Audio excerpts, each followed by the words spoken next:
Hello friends, welcome to Food Agri Classes. Myself Lakshmikant Rawat. Previous video I taught about cause of spoilage, and now today we will teach about contamination of micro means source of microorganism.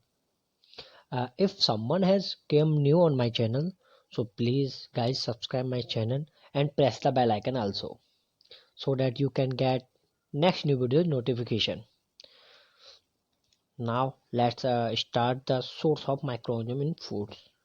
The primary source of microorganism in food includes soil and water, plants and plants products, food utensils, ancestral tract men and animals, food handles, animal hide or skin, air and dust. Next, factor affecting microbial growth. Intrinsic here two types of factor affecting microbial growth: intrinsic factor and extrinsic factor. Intrinsic factor, they are the inherent in food. They include hydrogen ion concentration, moisture content, nutrition content of food, antimicrobial substance, biological structure.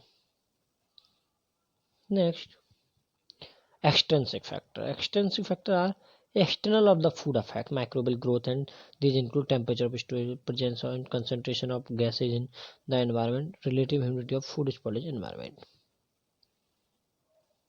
Next, spoilage. Uh, like gas production, proteolysis, ropiness, change in milk fat, alcohol production, flavor changes, and color changes. Here, brief discuss about spoilage of various types, and here flavor changes like sour and acid, clean, aromatics, and sour. Clean जो flavour आता है एक type salt type का, वो streptococcus lactis and other lactis species की वजह से होता है. Aromatic streptococcus lactis and leucono species. And sour acid flavour जो आता है क्लोस्ट्रिडियम स्पीसीज. और volatile fatty acid formic acid and butyric acid. Guys यहाँ से क्वेश्चन बन सकते हैं, तो इसको थोड़ा याद करना है. Bitter flavour, proteolysis coliform asporogenous yeast. Some cocci, जो स्पीसीज हैं कोकाई की, वो वेरी बिटर टेस्ट फॉर्म करती हैं. And actinomyces species bitter musty flavour cause करती है. Next, burnt and caramel flavour, resembling cooked flavour of over heated milk. ज़्यादा heat कर देते हैं तो क्रेमल फ्लेवर आता है, caused by streptococcus lactis. Burn flavour किसकी वजह से होता है? Streptococcus lactis. Second, colour changes. Blue colour, जब ब्लू मिल्क में जो मिल्क ब्लू कलर दिखाई देता है, pseudomonas syncyanea. Blue is grey to brown, pure culture. And deep blue colour जो होता है वो स्ट्रेप्टोकोकस लैक्टिस की वजह से होता है. येलो मिल्क कलर चेंज हो जाता है, वो pseudomonas synxantha in creamy layer of milk and flavobacterium. Next, red milk, brevibacterium erythrogenes and micrococcus roseus. Sour milk, जो सोर खट्टा मिल्क हो जाता है वो माइक्रोकोकस रोजेसस. गाइज यहाँ से क्वेश्चन पक्का आएगा किसी भी computer agriculture computer food science के पेपर में. इन अगर कोई भी स्पॉइलेज से क्वेश्चन आता है तो इस पोर्शन से ही आएगा कि कौन सा डिजीज क्या कॉज कर रहा है. बाकी और कोई थ्योरी नहीं आएगी, बस केवल यहीं से क्वेश्चन आता है. और मैंने पिछली वीडियो में बताया था कि मैं एक ऐसी वीडियो बनाने वाला हूँ, थोड़ी प्रॉब्लम्स की वजह से मैं वीडियो नहीं बना पा रहा हूँ कि वो नोट्स थोड़ा कलेक्ट करना पड़ रहा है. मैं बनाऊँगा, हाँ शायद मे भी कल बनाऊँगा. नेक्स्ट वीडियो मेरी वही होगी जिसमें मैंने सारे डिजीज़ के बारे में मैं बताऊँगा और विच माइक्रोऑर्गेनिज्म कॉज दैट डिजीज, तो मैं उसमें बताऊँगा. तो वो वीडियो आप जब देख लेंगे, इस पोर्शन के भी 2 पार्ट बनेंगे, उसके बाद मैं वो उस वीडियो को डालूँगा. उस वीडियो को देखने से ये जो मैंने प्रीवियस जितने भी वीडियो हैं वो सारी कवर हो जाएंगी। Brown milk, pseudomonas putrefaciens and pseudomonas fluorescens. Brown milk का जो होता है pseudomonas putrefaciens and pseudomonas fluorescens. And fluorescens जो होता है एंजाइमेटिक ऑक्सीडेशन ऑफ टायरोसिन भी करता है। Ropiness, non bacterial and bacterial. Non bacterial stringiness masticated fibrin leuconostoc thin film of casein and lactoglobulin. Non bacterial की थिन फिल्म होती है casein and lactoglobulin. Sliminess from thickness of cream. Bacterial surface alcaligenes viscosity. यहाँ मैं आपको 2 point और बताऊंगा, competitive exam में पूछा गया है और दोनों ही क्वेश्चन पूछे गए हैं। रोपीनेस इन ब्रेड, ब्रेड में रोपीनेस ज़्यादा होती है और मिल्क में भी होता है रोपीनेस। रोपीनेस लाइक स्पंजी टाइप का, मतलब ब्रेड एकदम फूल जाता है। और मेरे पास यहाँ एक डायग्राम नहीं तो मैं आपको दिखा था। रोपीनेस ब्रेड जो होता है बैसिलस सबट्यूलस, नोट कर लीजिएगा, बैसिलस सबट्यूलस एंड बैसिलस लीचेनोफॉर्मिस। कोई भी ऑप्शन में दे रखा हो तो वो सही है। एक bacillus licheniformis and bacillus subtilis. And ropiness in milk alcaligenes viscolactis. ये यहाँ से नोट कर लीजिए इसको, alcaligenes viscolactis. Throughout enterobacter aerogenes E coli lab lactic acid bacteria जो होते हैं वो मोर देन वर्क करते हैं इसमें बैक्टीरियल में streptococcus lactis and L bulgaricus acid and micrococcus.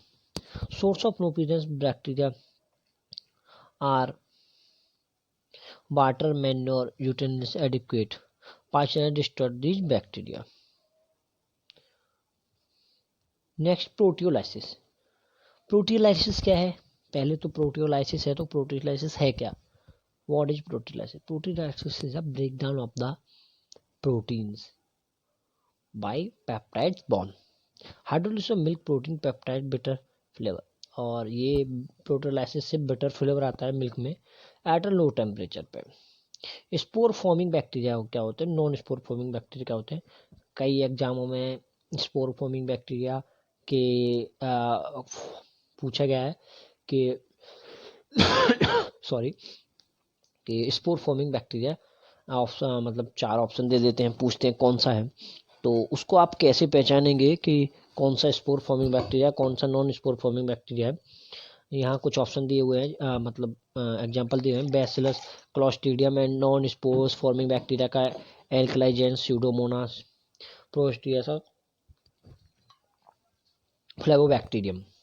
तो एक ट्रिक है, जो स्पोर फॉर्मिंग बैक्टीरिया होते हैं वो पॉजिटिव बैक्टीरिया होते हैं और जो नॉन स्पोर फॉर्मिंग बैक्टीरिया होते हैं वो नेगेटिव होते हैं। मोस्टली सारे non spore forming bacteria negative होते हैं और स्पोर फॉर्मिंग बैक्टीरिया पॉजिटिव होते हैं। पूछा गया है कॉम्पिटिटिव एग्जाम में, ऑप्शन दे देते हैं कौन सा स्पोर फॉर्मिंग बैक्टीरिया, तो आपको कम से कम ये ट्रिक याद होगी तो आप 99% क्वेश्चन सही कर देंगे।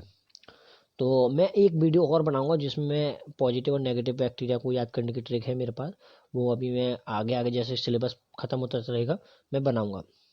Spore forming bacteria bacillus and clostridium and non spore forming bacteria alcaligenes pseudomonas and proteus and flavour. Bacillus जो होता है वो भी पॉजिटिव होते हैं, क्लोस्ट्रीडियम भी पॉजिटिव होते हैं और नॉन स्पोर में एल्कलाइजेंस स्यूडोमोनास प्रोटियस एंड फ्लेवोबैक्टीरियम नेगेटिव होते हैं। Gas production, gas production accompanied by the acid formation H2 and CO2 clostridium and species and bacillus species. जो हाइड्रोजन और कार्बन डाइऑक्साइड का प्रोडक्शन होता है वो क्लोस्ट्रीडियम स्पीसीज बैसिलस स्पीसीज होता है and CO2 yeast and heterofermentative lactics at or above partial temperature acid form are the killed only spore form remains. Next, alkali production. Ammonia, non-protein source less than urea, Carbohydrate organic acid such as citric acid can survive pasteurization. Pseudomonas fluorescens alkalizer viscosity. Viscolactase. Change in milk, change in fat. O of C double bond C. Fatty acid aldehyde ketonose tallow order. Flavored by metal sunlight oxidizing microorganism. Hydrolysis of butter fat to fatty acid and glycerol by lipase. Milk or microorganism Pseudomonas proteus alkalizer Pseudomonas fergi and Staphylococcus survive pasteurization.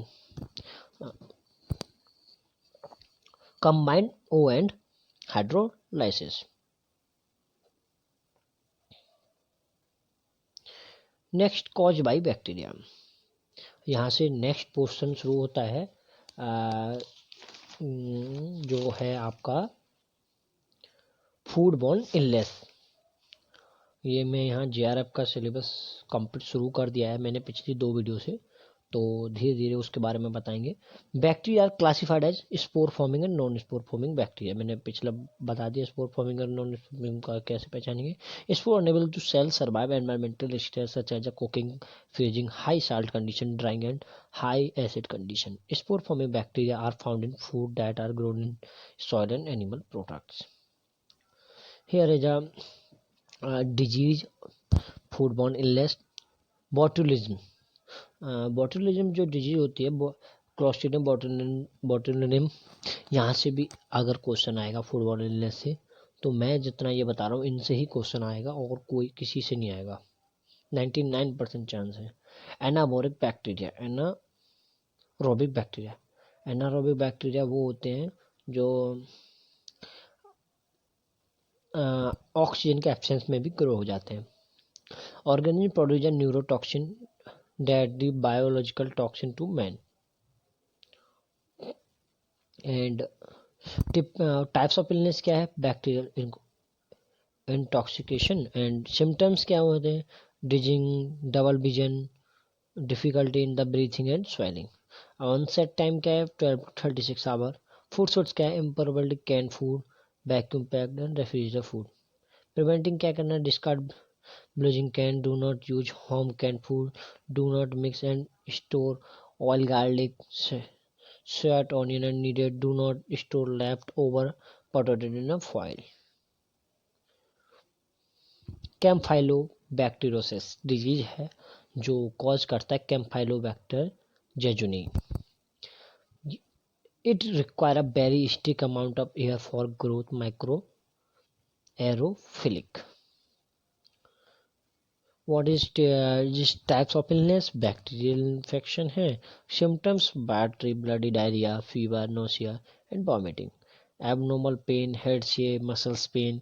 Onset time 7 to 100 days। Food source unpasteurised milk, unpasteurised milk, raw poultry, beef, faecal contaminated water. Prevention क्या, personal hygienic, follow hand washing guidelines, avoid cross contamination, cook all meat, maintain good pest control, use pasteurization dairy product, usage of safe water। And next disease E. coli infection or hemolytic uremic syndrome। This disease caused by Escherichia coli, E. coli, produce cigar toxin and poisonous substance, facultative anaerobes। Facultative anaerobes क्या हैं, facultative anaerobes होते हैं that organism that make ATP by aerobic respiration. Here aerobic क्या है, aerobic एक types of cell of organism to convert chemical energy from oxygen molecule. Note कर लीजिए, I am repeat that anaerobic bacteria, it is an organism that make ATP by aerobic respiration। and aerobic respiration क्या है, that cell of organism to convert chemical energy from oxygen molecule। Types of illness. और हाँ एक बात और, facultative anaerobe से भी मतलब क्वेश्चन पूछा गया है कि कौन कौन से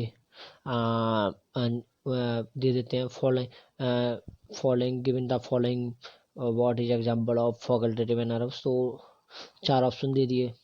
तो ये भी याद रखना है कौन कौन से एग्जाम कौन कौन से माइक्रोजम फैकल्टेटिव एनारोब्स हैं। Onset time 3 to 8 and symptoms bloody diarrhea followed by the kidney failure and hemolytic uremic syndrome.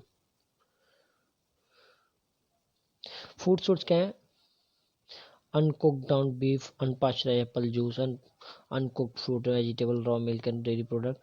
Good personal hygiene, avoid cross contamination, cook all poultry meat carefully, use pasteurized milk by and dairy products, wash all fruit and vegetable in clean running water. Next, listeriosis. Listeriosis a disease and caused by Listeria monocytogenes, and it also facultative anaerobes ability to survive. Ability to survive in high salt food and can grow at a refrigerated temperature. This is the types of illness. Bacterial infection, it is also known as a bacterial infection. Onset 3 to 7 days and symptoms: headache, still neck, stiff neck, confusion, loss of balance, and convulsions. Dangerous of pregnant women, result to premature delivery, fatal death. And what is the source of this like a disease? Raw milk, meat, refrigerated ready to eat food, processed food like hot dogs, donuts, luncheon meats and soft cheese. What is prevention this disease? How to prevention this disease? Good personal hygiene, avoid cross contamination, cook all meat poultry carefully, use pasteurized milk and milk product, wash all fruit and vegetable in clean running water, and clean and standardized utensils and equipment.